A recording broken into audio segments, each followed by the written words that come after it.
बात। पाठ्यक्रम में इतिहास जो यूनिट 2 है, जी एक बड़ा भाग है। जी मतलब शुरू से कविता, कहानी, उपन्यास, बिल्कुल। नाटक सारी चीज़ें उसमें समाहित हैं। जी तो उसको कैसे हैंडल करें, इतना बड़ा भाग है वो। बिल्कुल। विद्यार्थी अक्सर उसमें परेशान होते हैं परेशान कि हो कहाँ जाते से हैं। पढ़ें, कैसे हैंडल करें। जी, उसको लेकर आप बताएँ क्या किया जाए, उसे कैसे पढ़ें? मैं उन विद्यार्थियों के साथ अपनी भावनाएँ समाहित करता हूँ और मैं भी इस चीज़ से परेशान था। चूँकि इतना बड़ा है आशीष जी यूनिट 2 पढ़ने के लिए 6 महीने 1 साल भी कम पड़ जाएँगे अगर हम एक तरफ से पढ़ने लगें तो।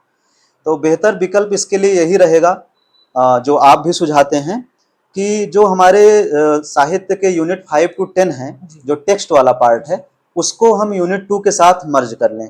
जब हम कविता पढ़ रहे हैं तो साहित्य के कविता से संबंधित जो चीजें हैं, जो साहित्यकार हमारी कविता में लगे हुए हैं, उनको हम कंसीडर कर लें, उनकी अन्य कविताएं पढ़ लें। जब हम कहानी पढ़ रहे हैं, हिंदी कहानी, हिंदी नाटक, हिंदी अन्य गद्य विधाएं, जो जो चीजें हम यूनिट 5 टू 10 में टेक्स्ट वाले पार्ट में कंसीडर कर रहे हैं, उसको हम यहाँ पर आकर पढ़ते जाएं साथ साथ में। तो ये एक चीज आपको थोड़ा आसान बना देगा। इससे पूरा आपकी इतिहास पे पकड़ तो नहीं बन पाएगी, वो किसी की भी जल्दी नहीं बन पाती है, लेकिन एक आपको अगर नॉर्मल क्वेश्चन आएंगे, जनरली क्वेश्चन इस तरह के आ भी रहे हैं एग्जाम में, हम देख रहे हैं, तो यूनिट 5 टू 10 के जो टेक्स्ट वाले पार्ट हैं उसको इसके साथ समाहित करके साथ के साथ पढ़े जा सकते हैं। प्रताप नारायण मिश्र अगर निबंध में लगे हैं, उनके जो अन्य निबंध है उसको भी पढ़ा जा सकता है। उनकी कुछ और रचनाएं, अगर उन्होंने कुछ कहानियां भी लिखी हों, लेख भी लिखे हों, नाटक भी लिखे हों, उसको भी हम कंसीडर कर सकते हैं। लेखकों को ध्यान देना है, लेखकों का वहां से जन्म मृत्यु भी ध्यान दे देनी है। उनका थोड़ा सा, किसी लेखक को पढ़ रहे हैं तो किसी लेखक को हमने उठाया तो थोड़ा सा उनका जीवन परिचय देख लिया।